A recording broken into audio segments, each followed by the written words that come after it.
Welcome to Emotional Organization, the podcast where personal growth meets business strategy. I'm your host, Dr. Denaige McDonnell, and if you're here, you've probably been looking for a new way to approach your life and leadership, one that's grounded in practical, actionable advice and a deeper understanding of your emotions.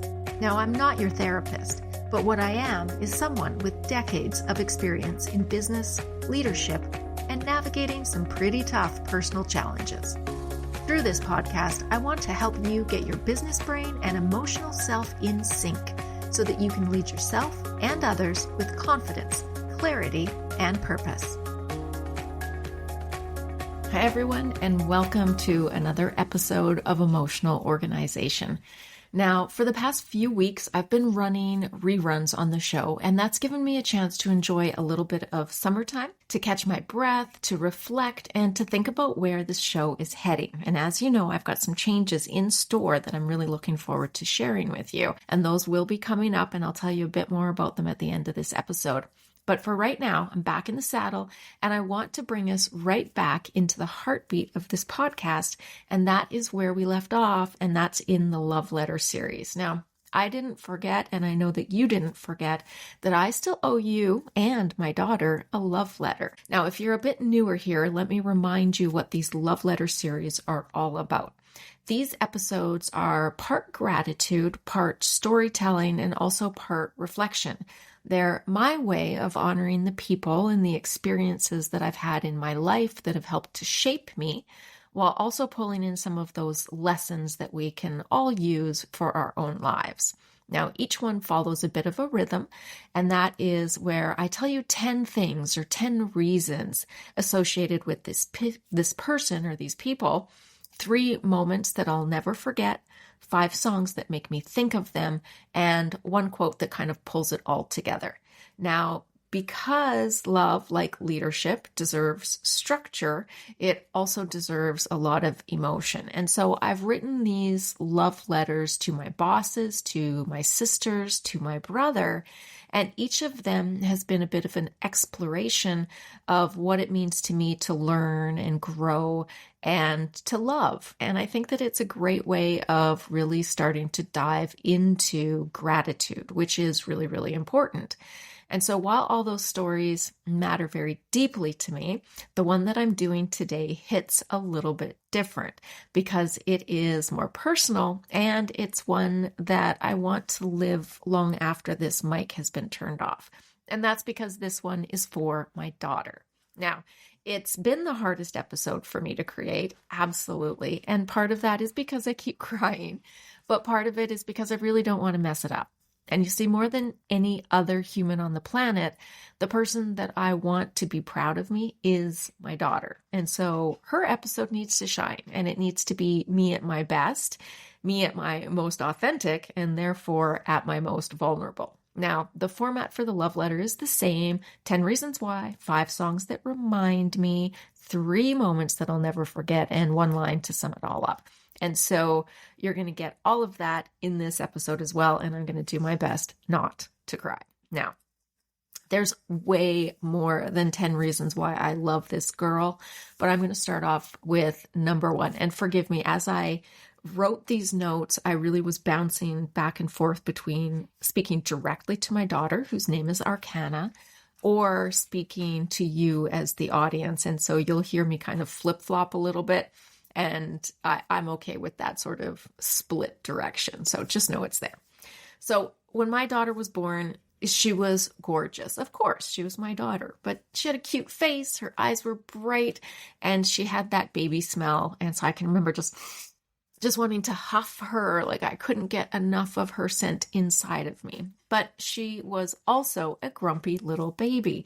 She was really hard to please, and she seemed to scowl a lot and glare and could give you these kind of side eyes like nobody else, like as an infant. And so for a while, I thought that she might grow up to be a bit of a cranky human being. but actually it's completely the opposite. Well, maybe not completely the opposite because she can be cranky, but she actually has this really soul deep kindness. And the signs of her being a kind human have always been there.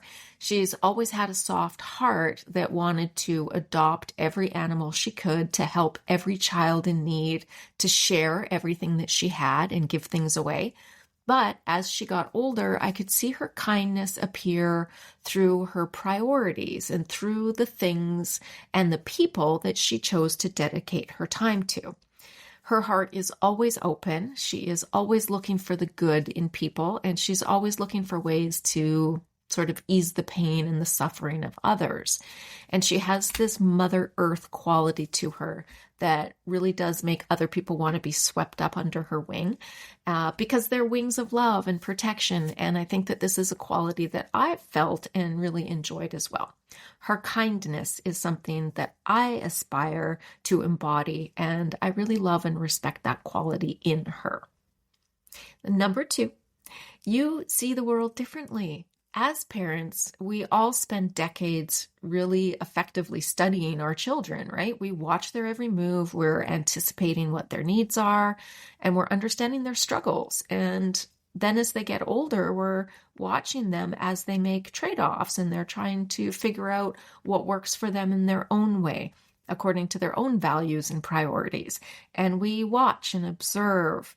And one of the very greatest experiences in my life has been learning my daughter, what she likes, what she dislikes, sure. But more than that, it's learning where she hesitates, where she has to take a moment to dig a little bit deeper in her own mind palace to try and make sense of things and situations. And she's been a deep thinker from day one, and I knew that early on. She had an ability to rationalize way before science said she had the capacity. And I remember being at the dentist's office one time, and she was less than a year old, and she was in the car seat in the back of the vehicle, and she was thirsty. And it was, at the time, we were still using bottles for her, and we were starting to incorporate sippy cups, but like most infants, she would just turn the cup upside down and dump it all out, so it made a mess. Well, on this particular day, she was thirsty. She was stuck in the car, of course, and she wanted that sippy cup. But after a couple of tries, which ended up in this liquid mess being poured all over my car, I put everything down, and I looked her in the eye, and I just explained the situation. So I grabbed the bottle in one hand, and I had the sippy cup in the other. And I said, I cannot give you the sippy cup if you dump out the juice. You can have the sippy cup now if you drink properly. But if you don't want to drink properly, well, then you get the bottle. And her eyes kind of held mine as I spoke. And she looked from the bottle to the sippy cup and reached out for the sippy cup. And after that, she drank properly the whole way home, which was about a 40-minute drive. And after that, she really never had any issues in drinking out of the sippy cup. It really seemed like this moment where she was aware of what I was saying. She made a decision and made it work for her. And so sure, that's a one-off situation, but that technique worked time and time again with her. When she decided she didn't want to wear diapers anymore and she wanted to wear underwear, we had a similar discussion, and she ended up choosing underwear and really went with almost no accidents from that day forward. And in fact, most of the issues that we faced, from going to sleep at night to coloring on the walls, was really taken care of by a clear statement and a choice. And so from very early on, I knew that she saw the world differently, that she was intuitive as well as intellectual, and that she had an ability to perceive, to deduce, to give consideration. And I think all of that is really attributes that are kind of inherent to who she is. I love your quizzical mindset, girl. I love your thirst for knowledge and understanding, and I love your ability to draw on what you've learned to empathize with those around you in really powerful and meaningful ways. Number 3, you carry strength quietly. You have been a fighter since before you were even born. You made 3 unsuccessful attempts to connect with your physical form, but you persevered to finally arrive safe and sound, if a few weeks earlier than expected. Now, we all have our own ideas around birth and death and so on, but for me, I believe in reincarnation, in multiple lives, and in a connection with others that surpasses the traditional boundaries of time and space. And that is why I believe there's only one soul that was intended to be my child in this lifetime, and that was Arcana. She overcame the physical challenges of her creation, and I was on prednisone and progesterone for the entire pregnancy, and she overcame the issues that came with that.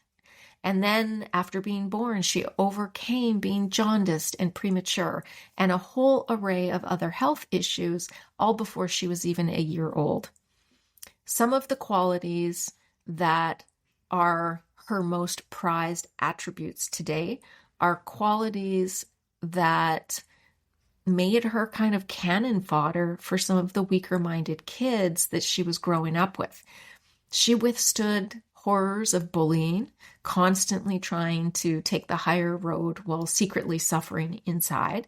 She withstood her father and I as 30 and 40 somethings trying to figure out parenting when secretly we were really just trying to keep the wheels on the bus. And she overcame some early years that exposed her to crime and violence and uncertainty and fear.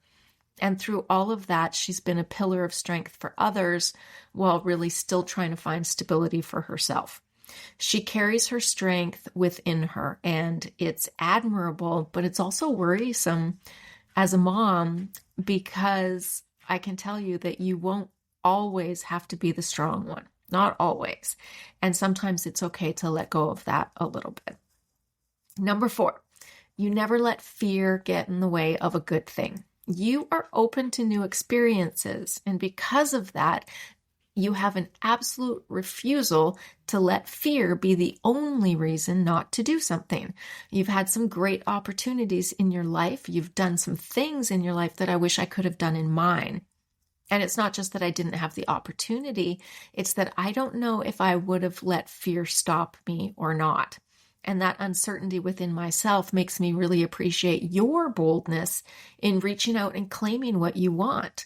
Sometimes I look at you and I wonder where your strong confidence came from, how you came to be so sure that things will be okay, how you know that reward is worth the risk. And it makes me realize that somewhere, somehow, I did right by you, because you have an amazing ability to believe in yourself. And I love that you have that. I love that you use that. I love that you have mastered it so that whatever seed I gave you in this space, you've brought it forward through care and fertilization and practice. And now it's become a cornerstone of who you are. And my girl, it is powerful. Number 5, you are fun. Truly, you are the person I want to experience things with. We have such a good time together, talking and laughing, creating, exploring, analyzing, all the things. You have wit and banter and humility, curiosity, energy, and you make road trips, U-turns, and sandy beaches all the better. Whether we're watching Storage Wars in our Holiday Inn free breakfast room or taking advantage of our 5-star spa package at a tropical resort, we always have a good time. And number 6, your creativity is boundless. The way you write, draw, sing, imagine, whatever your outlet is, you bring things into existence that weren't there before. You are random in your expression. Why won't you go anywhere without your toast? Your interests over the years have spanned all genres, and I see you pull from these different areas in the work that you do today. You think of things differently, and you create in a way that is deeper than expected. And that depth of insight, that capacity you have for discovering something, it always kind of leaves me awestruck. Number 7, you love people well. You are a good friend. Often you are a better friend than people deserve, in my opinion. Your words matter. Your commitment has value. You give people care and consideration always. You know that quality is more important than quantity, but you also know that quantity still matters. You are thoughtful and considerate, and you do your best to meet others where they're at, and you try and communicate in their love languages. You have a brand of care that makes people feel lifted, important, and seen, and it is a special gift to have a friend like you. Number 8, you've made me better. Being your mom has changed me. You've taught me patience and compassion and joy in ways that no one else could. You've guided me as I've grown just as much as I've guided you. Your challenges have made me be clearer in my own assessments and judgments. Your daughter lectures have broadened my perspectives, showing me alternative experiences that I might never have known if not for you. And you've also given me opportunities to fight for you, to defend you, and to protect you. And in that, you've given me ways to learn about myself at a deeper level, and at a level that has helped me to heal my own traumas and wounds. And because of that, I've come to know myself better. I've been able to support myself better and been able to bring myself closer to who I want to be because of you. Thank you. And number 9, I respect you. When I look at you, I see a human being with the qualities, attributes, values, and ethics of a person that I have deep respect for. When I look at you, I see a bright light for the future because I see someone who is smart and capable and kind and perseverant, motivated, and deeply, deeply informed. You are someone who I respect. And that's not because you're my daughter, but because of who you are in your own right as a full-fledged woman. You have taken your life and made the most of it, often in the face of adversity, overcoming not only life's usual BS, but a lot of extra stuff that's really been over the top as well. And so I think that you are truly a good person, and you're a person who I like and admire and respect. And if I didn't know you, I would say, you know what? If my kid grows up to be like her, I'll be a happy mom. Well, my kid is her. And yes, I am very happy. And number 10 is because you are a celestial demigod with ancient wisdom. You carry with you some kind of ethereal, ancient quality, and that it comes right from your soul. People feel it when they meet you. And maybe it's because you're a 6-foot glamazon, but I think it's more than that. I think you really are a magical creature, and that your spirit has an essence that brings the past into the present. And time again, I've watched people respond to you, connect with you, want to be surrounded by you, to touch you, and be close to you. And I think that that's the something about her quality that you have. And I see it as ancient wisdom, some kind of unknown connection from millennia before today. It's mystical, it's magical, and it is all you, baby girl.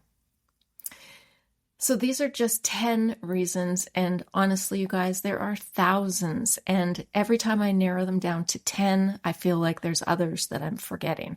But these are ones I hope echo pretty loud when you need to hear my voice, daughter, that you'll hear it in these 10 things that I brought forward today. Now, 3 moments with this girl that I will never forget. Well, the first one is from when I was pregnant. It was a high-risk pregnancy, and I had excellent care from my OB/GYN. But it was also a time when 4D ultrasounds were just being introduced to the market, and there was one being tested at my physician's office, and they hadn't used it yet. I was the first pregnant woman to come in since the machine was brought to the clinic. And so I was able to be the guinea pig. And so while dozens of doctors crowded into this tiny little room to ooh and ah over the technological aspects of the machine, I was laying there watching as you moved your little head to bring your face directly into the camera, so to speak. And it was like you knew everyone was watching and everyone was there. And so you felt like you needed to say hi. And in that moment, I had such a clear view of you. We were looking at each other through some kind of dimension. And I saw you as a baby for sure. But in that moment, I also saw you as a woman and who you were yet to become. And so decades later, when you gifted me with the charcoal drawing, your self-portrait, I fell in love with it because it was what I saw in that doctor's office that day when we met before you were born. Number 2 moment I'll never forget. We spent a few years living on an acreage in rural Alberta, and there were hardly any trees around, so you could kind of see for miles. But there was these beautiful fields and acres of them we had. And so for my daughter, this meant an endless play area, and it was all within eyeshot of the house. So as a mom, it meant being able to watch you be free, playing with the dogs and the cats and really enjoying your free-spiritedness. And so my mind goes back to that image with your golden brown hair and your beautiful waves and the sunlight reflecting off of it, your shawl and the puppies, Jinxie. It's a happy memory, but truthfully, when I recall it, it actually reminds me of the image from The Gladiator when Marcus is thinking of his wife and son. And that's a crappy memory because they died, of course. And then I think that this isn't a very good example after all, but it is the mind loop that I've had for years. And I do see your face and I see the golden hair that you have, and I see you flying fabric over top of your head and running with the animals and absolutely just being wild and creative and free.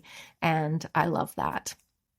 And number 3, there's not 3, there's 3,000. Every moment from you sleeping on my chest as a 4.5-pound baby to you all leggy and tall in elementary school, you in the garden with stickers, spitting blueberries in my face, eating bugs, staring me down as you took a poop in the living room, running a double-entry spreadsheet at 12, meeting Erin Brockovich, attending soap conferences, spa days, travel days, road trips, afternoon teas, countries, talking our way through disagreements, making Easter eggs, cuddling puppies, all of the things.